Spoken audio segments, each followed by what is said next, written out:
السلام عليكم ورحمة الله وبركاته. معاكم رانيا. لو انت لسه جديدة فكرني اشتركي وفعلي زر الجرس عشان يوصلك كل جديد انا بنزله. هنتكلم النهاردة عن الخوخ. لو عندك خوخ ومع العيال مش بتاكله او ماسخ، تعالي نعمل بيه وصفة حلوة جدا هتعجبك وتعجب ولادك. هتجيبي كيلو من الخوخ، هتغسليه كويس جدا وتنقعيه في خل وتسيبيه شوية في المية لحد ما يبقى نضيف. هتقطعيه وتشيلي منه النوى.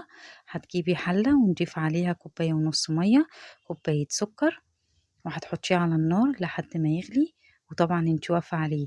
اول ما يغلي ويعمل ريم على الوش كده تبتدي تشيليه، كل ما يعمل ريم تشيليه زي ما انت هتشوفي كده. بصي ده لازم تشيليه، ده لازم. بصي يا حبيبة قلبي اهو، لحد ما هيبتدي يقل خالص ومش هيطلع حاجة خالص. واول ما يغلي معانا واول ما تشوفيه بدأ يستوى كده هترفعيه من على النار، يهدى شوية من السخونية، يبقى دافي.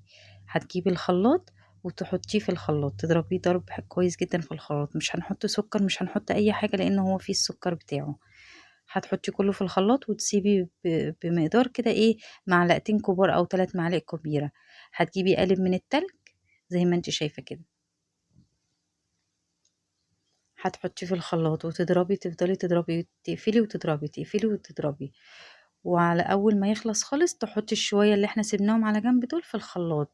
هيبقى معاكي احلى راني. هتضربي ضربه واحده بس وتفضيه زي ما انت شايفه كده، هيبقى معانا احلى راني ممكن تدوقيه في حياتك، احلى من الجاهز.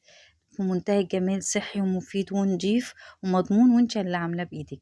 لو عجبك الفيديو لايك وشير واشتراك، كومنت حلو. والسلام عليكم ورحمه الله وبركاته.